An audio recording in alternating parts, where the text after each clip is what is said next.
Narcissists project an image of invincibility and omnipotence. They present themselves as untouchable, unaffected by the mundane concerns and feelings that mere mortals experience. Their grandiose sense of self might make them appear as if nothing can dent their armor. However, beneath this impenetrable facade, there are certain experiences that completely destroy this illusion and leave them feeling powerless.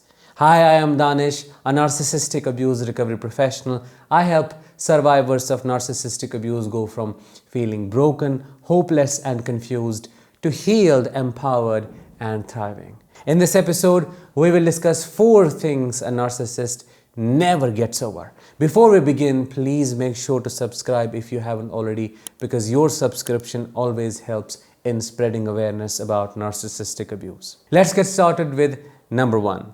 Hating and wanting to hurt or destroy you for exposing them. Narcissists carefully paint this picture of themselves where they're always the hero, the biggest victim, or the star. Think of it like they're building a tower made of cards. They want everyone to be wowed by it. But when someone, which in this case is you, comes along and points out that the tower isn't at all that stable or that it is actually a bit crooked, the narcissist loses it. They feel like their whole world is crumbling down. It's like a punch in their stomach. They go into battle mode and get super angry and fixated on you. They try to win by making the other person lose so much. Here is the twist though. Deep down, they cannot get over the fact that they were exposed. It's like a stain that just won't come out.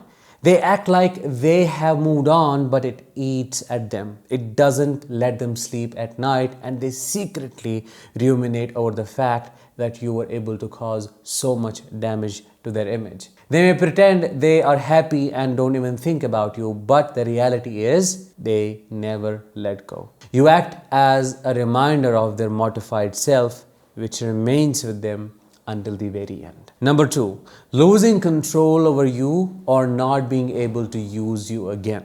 When a narcissistic parent has been tightly controlling their child's life and the child gains independence, it is akin to dethroning royalty. The narcissist experiences existential turmoil. They have been orchestrating the show for so long that this sudden jolt leaves them flabbergasted and desperate. The scenario is even more pronounced when someone gains financial independence from a narcissist who uses money as a tool to control. Financial freedom is like breaking the chains that keep you bound to the narcissist's will. This takes me back to the time when I started earning and when my father reacted adversely. He even said, quote unquote, "You should be struggling right now, not going after money, not earning." Back then I could clearly see the fear of loss of control over me in his eyes. It was all about that. The narcissist senses the crumbling of their kingdom as they can no longer dictate terms or make demands. This loss of control is not something that the narcissist can easily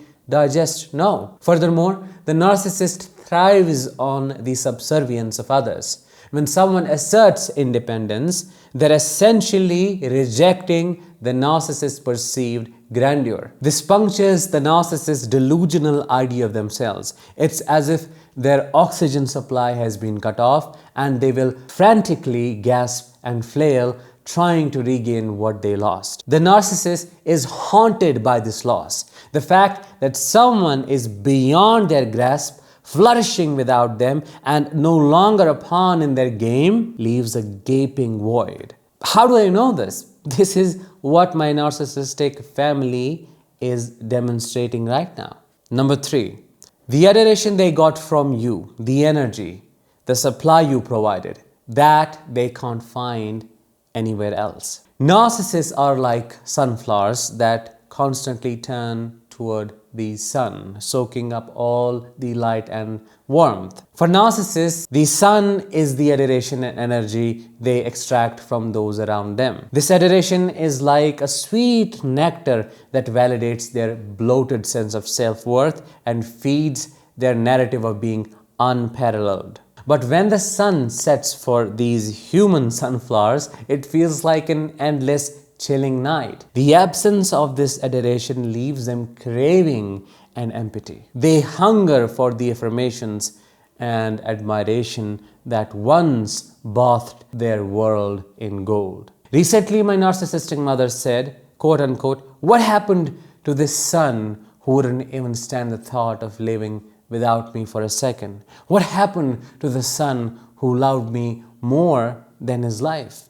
All of that is true. I loved her more than my life. I couldn't stand the thought of living or being without her for even a second because that was my separation anxiety. That was my trauma bond with her. Her asking me these questions said everything that was going on in her emotional world. Me separating from her was an earth-shattering change itself. I felt sad for a moment, to be honest, and before that cognitive dissonance could take over, she did something so horrible that I was back at the square one, seeing her for who she is. Losing such a rich source is particularly devastating for a narcissist. They'll scramble trying to find a replacement, but it's like chasing a mirage.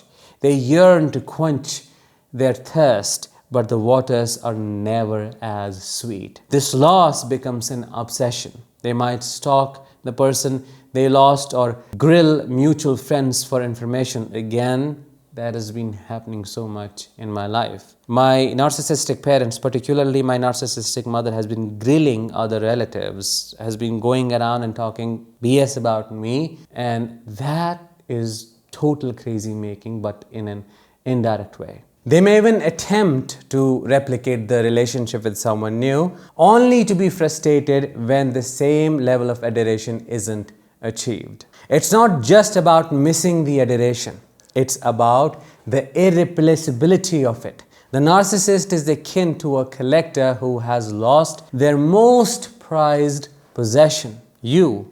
The rest of the collection pales in comparison, and there is a constant nagging awareness of the void left behind.